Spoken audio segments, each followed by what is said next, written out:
Hi, lovely people. It's Pessy. Today we're going to be talking about a topic that I think is one of the most important topics to tackle within the self help and transformation journey that I think is not talked about enough or regularly enough or is not really spoken about as much as other topics are within the whole self help genre and space. And I think that this is something that needs to be tackled, and it's almost one of the most important, if not the most important parts that I've seen in my own journey, and that makes sense logically. But this is tackling the ego and the ego identity. And within this, we're going to be talking about what is the ego, why we need to tackle it, why it's there, and what does it even mean to tackle the ego. Because I think one thing we do hear a lot about the ego is you have to kill your ego. But do we have to kill the ego? What even does that mean? Okay, so let's get into it. First of all, I want to talk about why I think we need to talk about this early on in the transformation and why this needs to be tackled early on. And that is because in the transformation journey, basically transformation is like when you go through a stage of intentional work to try and better match up and align with your highest version of yourself. There's a stage of when we go through like intense self-awareness, self-discovery, self-questioning, self-inquiry, where we're really trying to uproot and really bring to life who we want to become. Who is this person we want to become? Who is this person we want to embody? Because we don't have anything to embody if we don't have some type of vision that we're holding in our head of this woman that we want to, really step into. But tackling the ego identity is crucial in this part of the process because we want to make sure that the person, the woman we're envisioning that we want to become is truly somebody we want to become and not somebody that our egos want to have and to feed off of. If that makes sense, like you want to make sure that the person you are trying to step into is a genuine, authentic, truthful version of what would be fulfilling for your highest self, not for your ego identity self. Because one thing we live with and we're born with, everybody's born, with a spirit, something that is eternal within you. And when we're brought into this world, we are like basically pushed through a whole series of creating this ego identity. So let's get into a little bit, what does an ego identity even mean? So your ego identity is like the person you are based on the circumstances you're in, where you're living, who you were born to, the personality traits you have, and things like that. So like let's say for me, my ego identity is Pessy. Like I was born to certain parents. I have certain siblings. I grew up in a certain community. I was exposed to certain things, friends with certain people, taught certain things. And all of these things are programming and things that created constructs in my head of who I am, what my personality is, like what's valuable to me and in this life, like what are my strengths and my weaknesses, like what do I want to achieve, and all this is built up based on like my life that I lived up to this point. So it's the ego identity is the illusion of who we are, basically. So it's the illusion is like a tricky word because it is real, right? The ego is real to an extent, but the ego is also an illusion of who you are, because when you start to think of these things, these characteristics of like who you are as in the essence, that's who you are, then that's when you start to feel like you're attached to these ideas and these things, these concepts. Like let's say if you went to school and you were brought up thinking you have to go to college, or if you were brought up in your home thinking you have to have a certain career path, and then maybe you really started to internalizing that, and then your ego self, like the part of you that is created based on your environment and your programming really starts to believe that, oh, I need to have this certain accomplishment, I need to have this certain body, I need to have this certain personality in order to like reach these different levels of success or to be a good person or whatever it is. And then you're operating from a space of the ideas and the illusions of that which came to be based on these accumulated programming and everything like this. So basically, you have to really take time and discern who you are outside of your ego identity. Okay, this is like kind of a little bit of a mind fuck if you like never thought about this before, but like, who are you outside of like the person you are based on like everything built up, like the essence of who you are? What is your essence like in you? Like for me, my essence, I'm just like an eternal being, you know, like that's my essence, like this pure shining like energy of light and love. Like that is what exists beyond everything else. Like when we leave this earth, when our temporary bodies and lives, and like we are not taking our personality with us. We're not taking our bodies with us. We're not taking our programming and our ideas and our illusions and all these things. Like, we're not taking that with us. We're just in your essence. You know, that is what you're taking with you. Like that thing inside you that you can't even describe. That just is who you are in your being. And when basically the whole process of becoming more aligned with your highest self is you becoming more aligned with your true inner essence outside of your ego identity.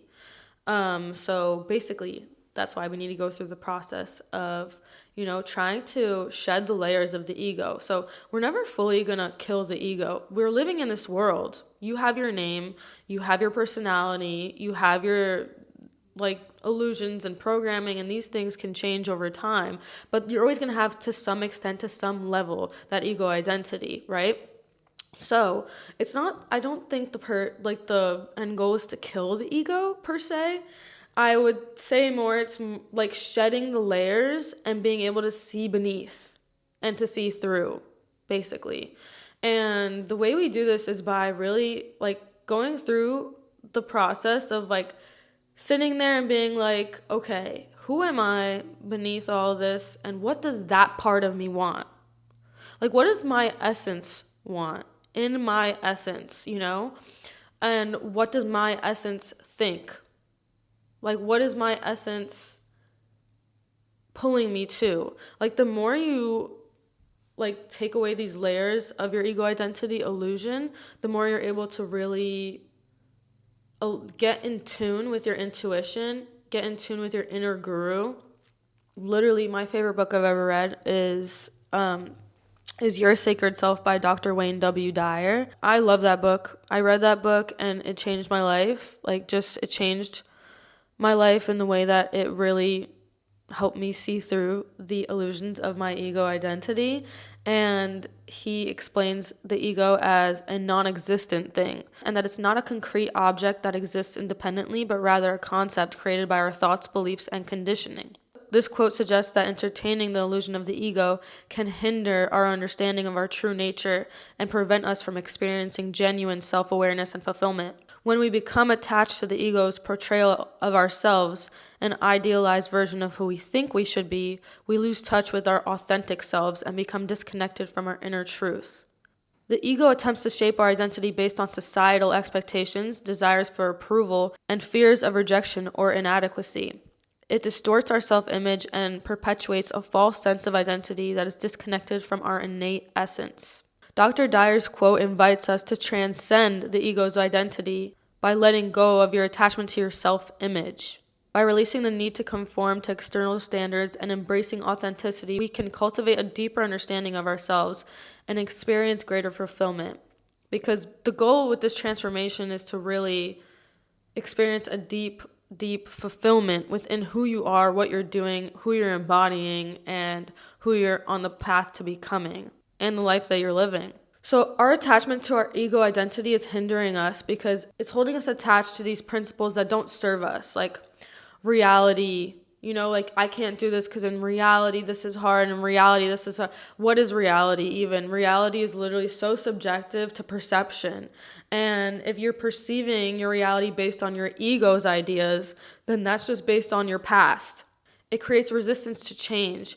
Your ego is thriving on the constant validation of who it is and sustaining the idea of who you believe you are. This resistance to change can really just hinder your growth and our ability to adapt to new circumstances. And it really creates limited perspectives as well. Lack of authenticity because you're acting from a space of validation, and also inflated self-importance, which may lead to you acting from a place of superiority or entitlement, which leaves you constantly in a place of craving admiration, validation from the people around you, and even for yourself, only holding your worth to that of which you achieve, that you believe to be of importance or success. And most importantly, the ego creates the illusion of separateness from each other. So we as people were meant to live in community and in commune to the people around us, to create deep, meaningful connections, and to really care and trust and have non-judgment towards the people around us, because we're all just beings of light and love. And the ego likes to create this separateness, this I am me and you are you. I am Pessy, you are Rebecca, and we are two different people, and I look out for myself, you look out for yourself, instead of making it a communion of we want to rise together as a collective. Breaking free from your ego identity can bring such peace and fulfillment to your life, and really just elevate your entire spiritual and mental and physical growth as a person in this lifetime.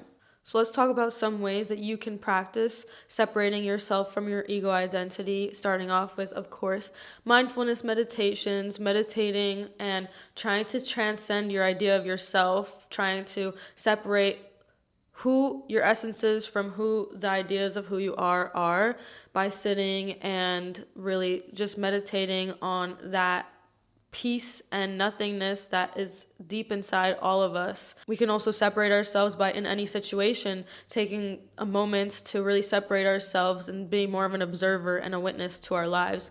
Instead of taking things personally, we can now take things more objectively and see things as nothing's really a stab to me personally. Everything is just the built up ego identity of this person reflecting onto me, but I can't even take anything personally if I go far beyond this experience. Cultivating humility, engaging in self-reflection, practicing empathy, questioning your beliefs also. It's really important to, when you're in your day-to-day life, just take steps back whenever you can and just think, even when you're journaling and really trying to be breaking down, what am I doing this for? Why am I saying this for? Why am I listening to this? Why am I taking this personally? Why am I feeling this type of emotion to this person? And then really breaking down, is this truly how I feel, like in the being of me? Or is this like these reactionary things that have come from all the programming and constructs that have been brought up from when I was born? A huge one is embracing vulnerability. A lot of us, we feel so avert to really let go and feel like okay to be maybe feeling a little cringy sometimes, We have to feel cringy sometimes, especially in the start of the journey when we're not used to just being upfront and real with how we're feeling, even to ourselves and to others. If we're journaling, whatever it is, it can feel so like sappy and ooey and gooey to have that conversation, to say that thing out loud, even to say things in our head sometimes. And you have to be open to being vulnerable and to like going through that uncomfortable stage, which never really ends, but it does get more natural, of really just like being raw and like not dancing around things. Like our ego loves to just dance around things to avoid discomfort, and instead just like going into that space of like, oh my God, this is so uncomfortable,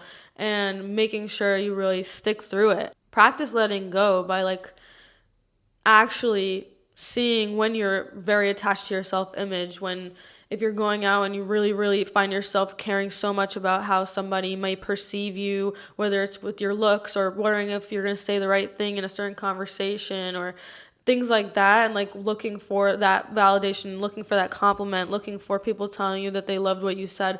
When you see your brain running in those directions, like seeking that validation, seeking that admiration, you like take a step back and breathe, breathe through it and be like, okay, girl, like you don't need that validation, because you know yourself, you can validate yourself, and you know that everything that you are goes far beyond that anyway. Just remember that letting go of your ego identity and this self-image is a process, and it's a practice. It's something that you have to constantly do, and it's something that is like, it happens over time.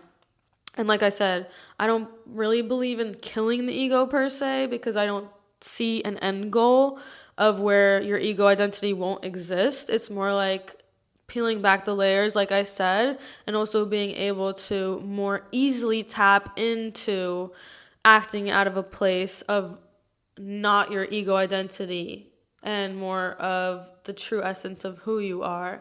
While the ego serves important roles in navigating the world and all the ways that we do in interpersonal connection and career life and all that, it can really hinder your ability to have true fulfillment and to truly align yourself with your higher self. So that's why I find this very important step to the process, and to also just be aware of this concept. And just conceptualizing these types of things really helps when it comes to a lot of different situations. So just keep this in mind, and the next time you journal, just try and write down 3 sentences of who you are, who you believe to be outside of your ego identity. Maybe even just exploring what does it mean to me, my ego identity, or maybe how it's hindering you, or maybe how it serves you, because the ego identity both serves and protects at the same time as it hinders and restrains and holds back. So it's like finding that balance, like I appreciate my ego, like I appreciate my Pessy and my body, and what I do and my personality, but also seeing so much past that and so much through that. And that's how you're able to really deeply connect with people as well, because you're connecting with what they are past all the fluff and really getting to the core of it, which is where real connection happens, which is where real fulfillment happens too. So thank you for watching. The light and love inside me sees light and love inside you. I hope you have a blessed rest of your day. Remember to breathe deeply and live mindfully.